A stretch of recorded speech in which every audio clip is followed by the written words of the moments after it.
Big sale, big savings at oldtimeradiodvd.com. All of our collections. The prices have been slashed. Pricing will be good until January the 1st, 2018, so don't wait. Buy today and enjoy for a lifetime at oldtimeradiodvd.com. You'll be glad you did. Words at War.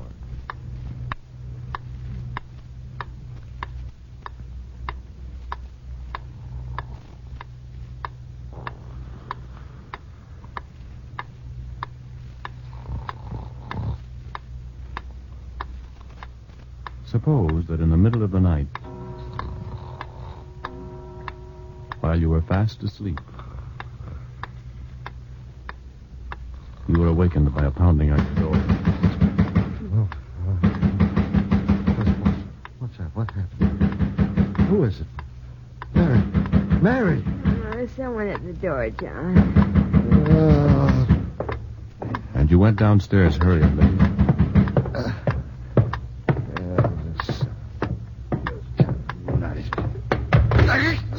Rat that chair. Got no business of being here. And opened the door. And found your neighbor there. John, my house is on fire. I can't get hold of the fire department. They're somewhere at the other end of town. Can I borrow your hose? It's spreading, getting closer to your house. Hurry, John. Would you tell him? Sorry, Bill. That garden hose cost me $15. You'll have to pay me $15 for it, or you can't use it. And let his house burn down, and maybe yours too? Or would you say... Sure thing, Bill. Let's go. I'll help you.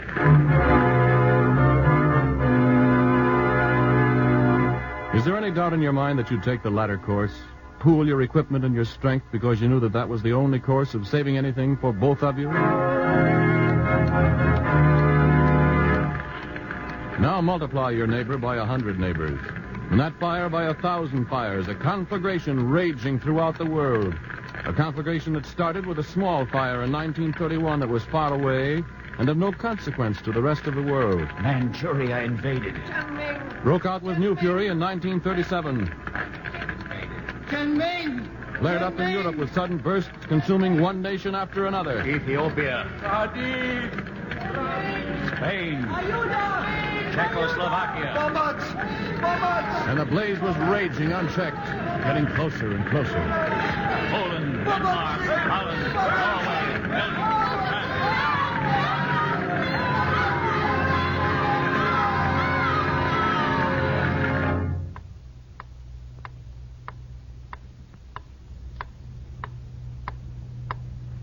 Would you then say...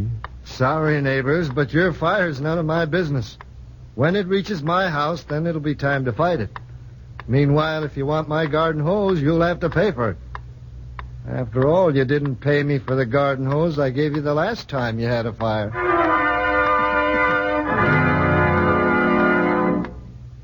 Or would you say... Sure, you can have my hose. Here, put out your fires. The faster you put it out, the more chance I have of saving my house. The American people took the latter course, and they called it Lend-Lease.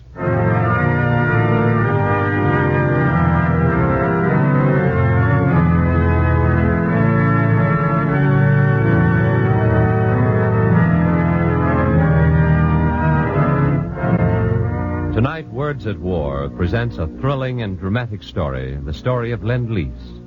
Yesterday, President Roosevelt sent a message to Congress telling what Lend-Lease has accomplished to date, explaining its cost and showing how it is helping us win the war. Tonight, the National Broadcasting Company, in cooperation with the Council on Books in Wartime, brings you that same report, brings it to you in vital, dramatic terms. The story of Lend-Lease, Weapon for Victory, by Edward R. Stettinius, Jr. Later on in this program, Mr. Stettinius, who has just recently returned from a series of conferences in London, will speak to us from Washington.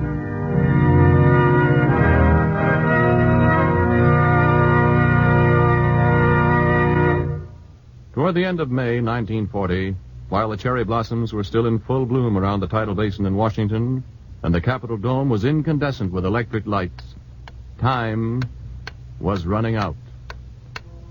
The Nazi octopus had spread his tentacles across the continent of Europe, crushing one nation after another, pushing westward and northward, devouring everything within its bloody path. And at Dunkirk, after 10 days of constant bombardment and desperate retreat, the last remaining front had crumbled.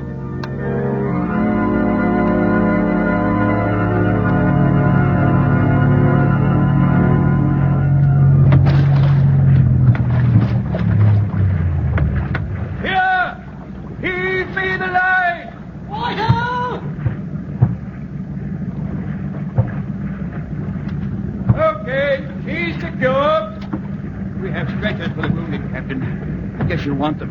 Yes, we will. I'll get them right away. We didn't know when you'd start coming. All right, men. This is hope.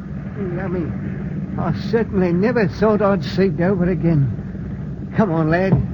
I'll help you. There you are. Home at last. The first detachment of the survivors of Dunkirk came ashore at Dover on May 29th. They came ashore like sleepwalkers, exhausted and stunned.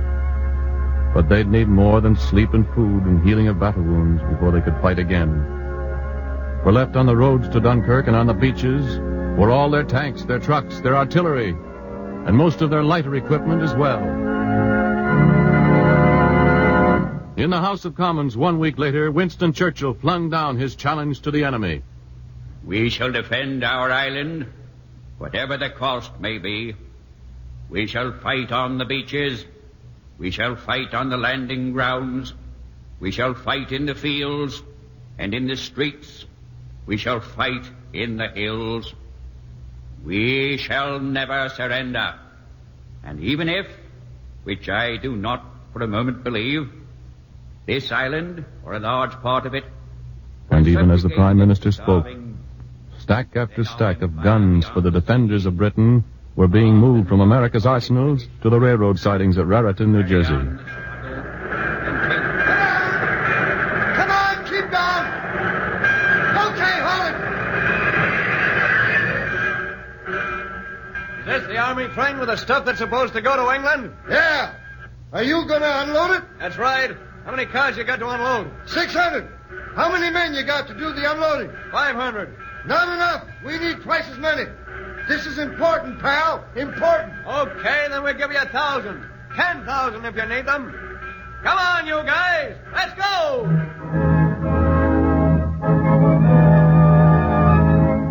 600 freight cars to help stave off defeat. 600 freight cars containing 500,000 Enfield rifles, 975 millimeter guns, 80,000 machine guns, 130 million rounds of ammunition for the rifles, 1 million rounds for the 75s. And the price to England...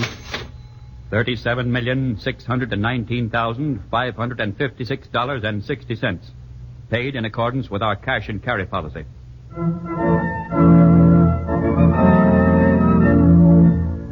Before the end of that crucial year, the octopus had swallowed another nation. The ring of steel was drawn even tighter around the Nazi perimeter. And England placed orders for more ammunition with the arsenal of democracy. An order for 6,000 airplane engines and a factory to build them.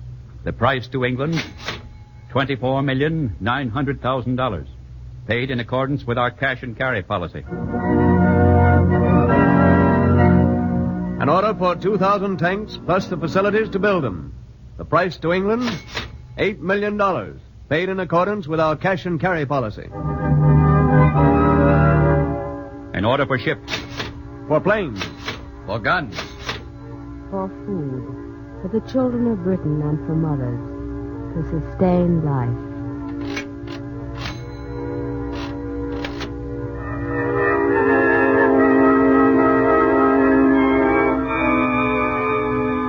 And all this to fight a war.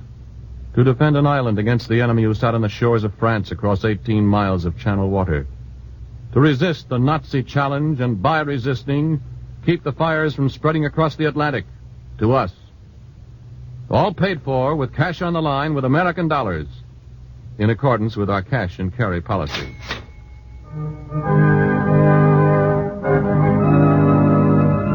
But by the end of 1940, Britain had no more American dollars to spend, no more gold reserve to invest in ammunition and equipment, no more money to buy the weapons of war.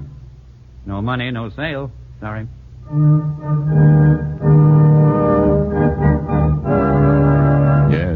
were sorry. This was the worst time in Britain's history. The lifeline from the United States was Britain's last hope. And we were sorry. And time was running out. And then, in this darkest of hours, while the headlines were screaming disaster on every corner and fires burned nightly in the rubble-littered streets of London, we, the people of the United States, began to think.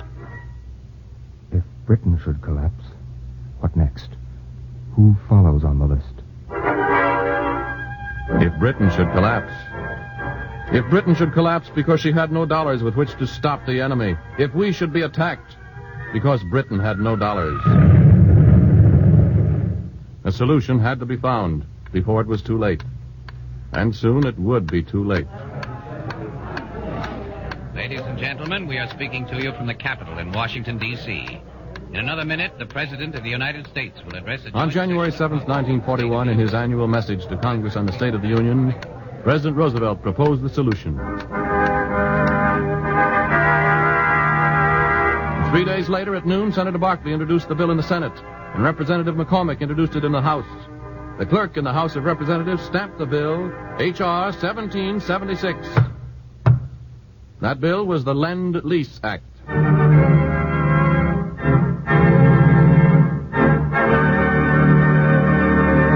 And then the debate on the Lend-Lease bill began. In editorials, magazine articles, on the radio, on street corners, at conventions and union meetings, in churches and around stoves in country stores, the people spoke. They spoke pro. We must increase our aid to Britain and the other nations battling the Axis. And con. What Britain does is her own affair. Even if the rest of the world falls to the Axis, we're safe here. They spoke pro. Lend-Lease is the only solution to our future. Our only hope as a free people lies in the defeat of the Axis. And con. Lend-Lease is like throwing good money after bad. The American people are about to commit suicide. They spoke pro. I say we ought to have Lend-Lease. I tell you, it's the only thing to do. It's protection, that's what it is. Protection. And con. And I say nuts.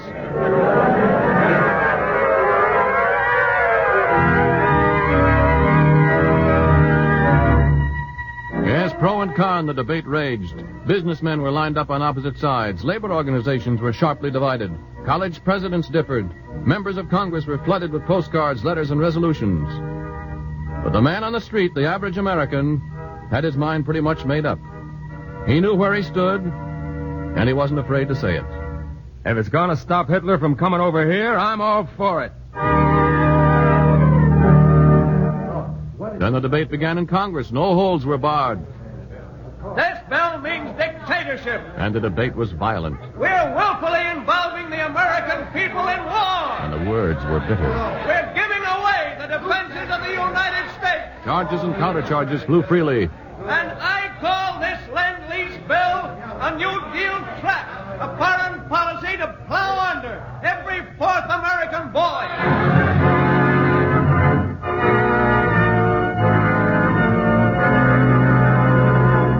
On Washington's Capitol Hill, a verbal war raged. And in the streets of London. Mommy! Mommy! Wake up, Mommy! Mommy, why don't you wake up? Mommy! Mommy!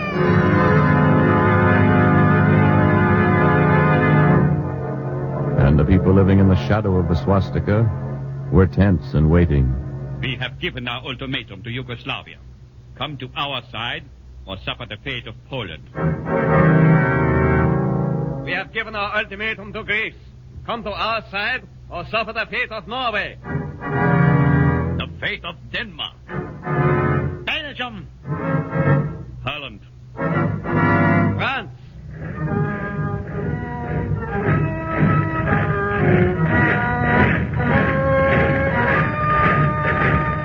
The Nazi octopus stirred after winter's sleep, ready to strike again. Achtung! The Führer has spoken. Before this year is over, all Europe shall be ours, and then we shall conquer the world.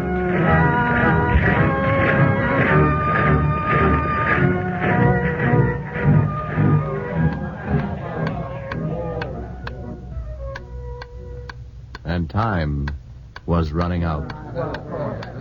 And then the debate was over and the voting began. All in favor? Aye. All opposed? Nay! And when the votes were counted, the ayes had won. On March 11th, 1941, H.R. 1776 had become a law.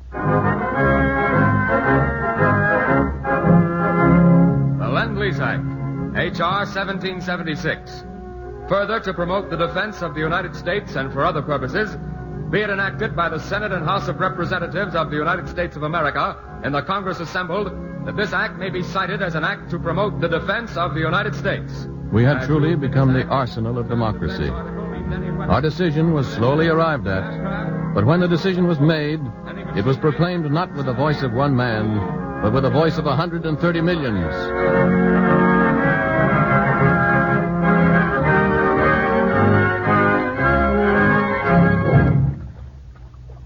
A stream of Lend-Lease supplies began to flow from our production line to the fighting fronts of the world. A thin stream at first, almost a trickle. But then the flow began to accelerate from day to day, to spread in every direction, to every continent, to surge ahead until the stream became a river, the river a torrent.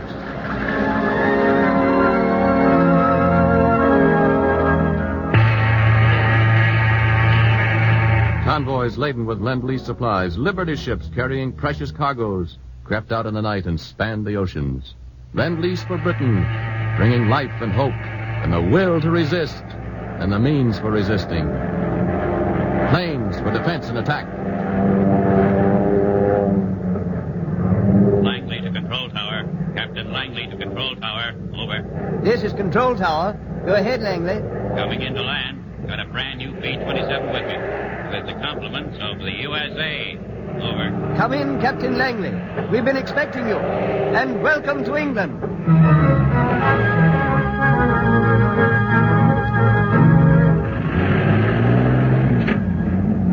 And tanks to stop Rommel's panzer divisions in Africa. Men, that is an American tank. It's the first of its kind, and they're sending us under their Lend-Lease program. With the help of these tanks, we shall try to persuade Herr Rommel to cut his visit short in Egypt and perhaps Africa. Mother, orange juice. Yes, food. Food for the British people. Food for sustenance, for life. Next, may I see your card, please? Yes, sir. I have 2 children. A boy 2 years of age and my little girl will be 4 this month. We haven't had any milk for them for such a long time. Well, you shall have it now. Here you are. 1 tin for each child. Oh, thank you, sir. God bless America for this.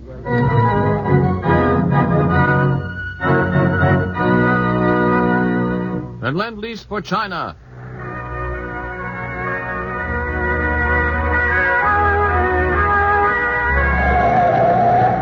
Fighting desperately alone, almost forgotten. Meager supplies, not half enough, but supplies. Trucks and planes and guns flowing through China's tortuous lifeline, the Burma Road. Hey, holy cats, take it easy, Chin. This is an American truck. It was made to take almost anything, but not the way you're driving it.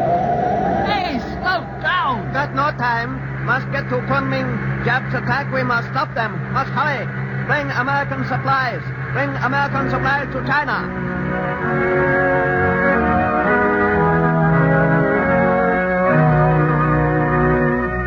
And Lend-Lease for the Soviet Union.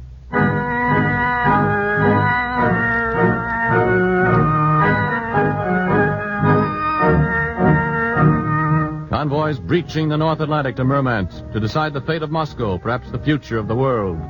Curtiss P-40 fighters and North American B-25 Mitchells. Thank you, America. Spasiba. 20,000 jeeps. Zamachenko. They are, as you say, swell. 189,000 field telephones. At last. Now we can have complete communication with the front. Submachine gun. To kill Nazis.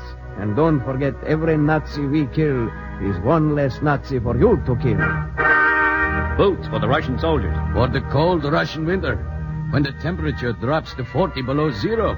If you don't have boots, warm boots, your feet freeze. Just like that. Ask the Nazis. General Sherman tanks. General Sherman must be a great man to make a tank like that. A very great man.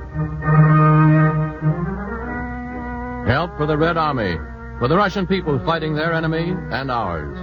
Fighting him with stubborn determination, with an unconquerable will for victory. Help for the Soviet Union to stem the tide of aggression.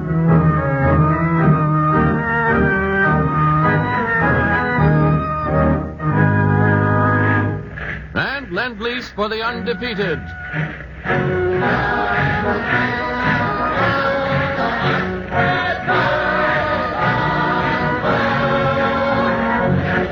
For the Polish armies in exile, for the Belgian squadrons flying over Germany, for the Czech soldiers fighting under the United Nations banner, for the fighting French, for the Norwegian air forces and navy, for Greece, occupied but unconquered, for the Yugoslav people, for all people fighting aggression, guns, planes, and ships, to keep the blaze from spreading, to resist the enemy, to fight for victory.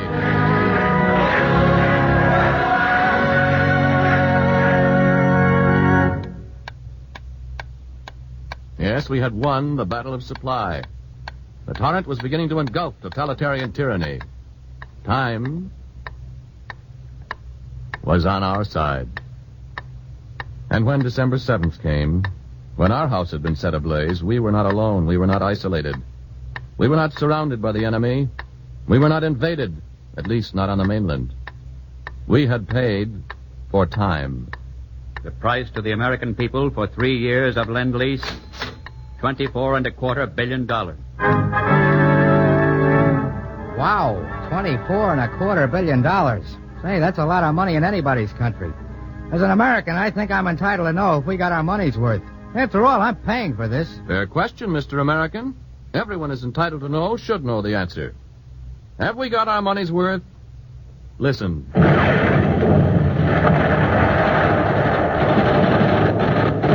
Those are guns. German guns, Japanese guns. They're killing people. Killing civilians, women and children included. But not here in America.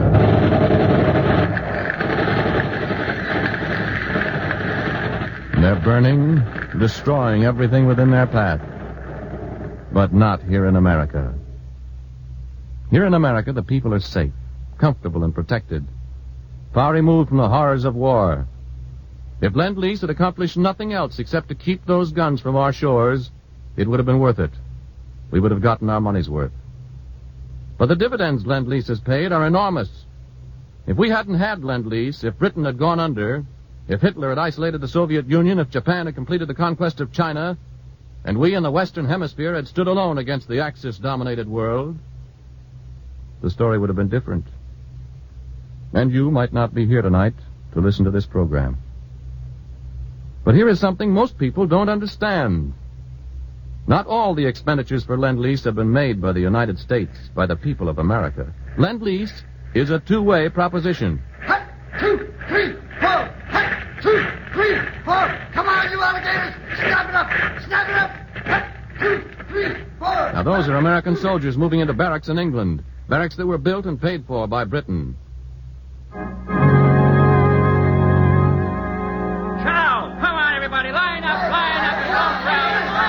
And those are American soldiers in the jungles of the Southwest Pacific, getting food provided by New Zealand and Australia.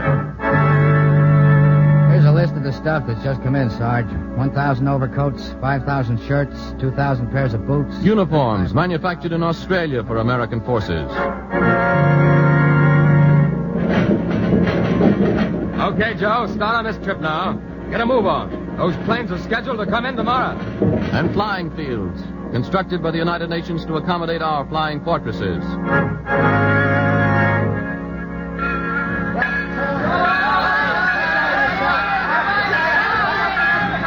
British trains transporting American troops at Britain's expense. That is reverse Lend-Lease, to balance the ledger. Aid from the United Nations to us. From Australia, New Zealand, Britain, the Soviet Union, China, the fighting French, Belgium, the Netherlands. Each government pledging itself to employ its full resources, military and economic, to achieve victory.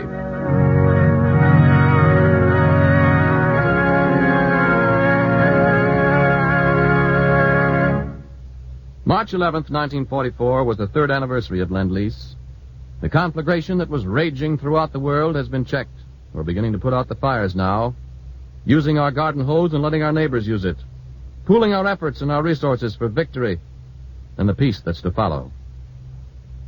And now we are privileged to present the former Lend-Lease Administrator and now Undersecretary of the State, the Honorable Edward R. Stettinius, Jr. Mr. Stettinius has just recently returned from a series of conferences in London and will speak to us from Washington. Mr. Stettinius. When a fire breaks out in a town, endangering the lives and property of everyone, neighbors must pool their equipment and join together in a common effort if they are to save anything for any of them. That is how the United Nations are fighting the fires of Axis aggression. We are joined together in a common struggle against a common enemy. Through Lend-Lease and reverse Lend-Lease and other forms of mutual aid, we are using our combined resources where they will strike the hardest blows for victory. It was only 3 years ago that the Axis aggressors seemed well on their way toward conquering the world. Now it is we of the United Nations who are on the offensive. We are striking at Germany from all directions.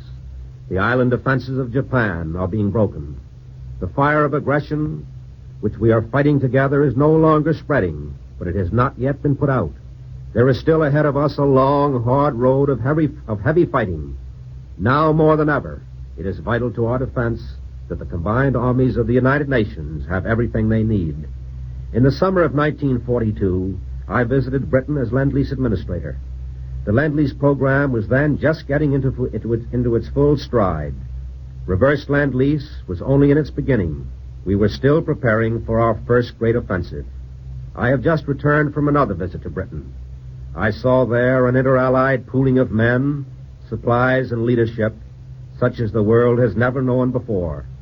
Soldiers of many nationalities are joined together into a powerful fighting team. Their equipment represents the combined production and resources of many nations. During the dark years, when the freedom-loving peoples of the world were being pushed back on every front, Lend-Lease pointed the way toward the United Nations spirit of cooperation and mutual confidence, which we have stopped, and when through this we have stopped the onward march of tyranny. With that same spirit and unity, we shall crush the power of the Axis once and for all, and preserve for ourselves and future generations the hope of a free and a prosperous world for all men. Thank you, Mr. Stettinius. We return you now to Words at War in New York. As another program of Words at War, we've brought you Lend-Lease, Weapon for Victory by Edward R. Stettinius, Jr. The book was adapted for radio by Ben Kagan of the NBC script staff. The Honorable Edward R. Stettinius, Jr. appeared in person on the program. The narrator was Ernest Chappell, and the cast included Kathleen Cordell, Madeline Pierce, Joseph Boland, Kenneth Lynch, Ted Jewett, Phil Clark, Stotts Cotsworth, Rolf Sedan, and Norman Rose. The music was arranged and played by William Meader, and the entire production was under the direction of Anton M. Leader.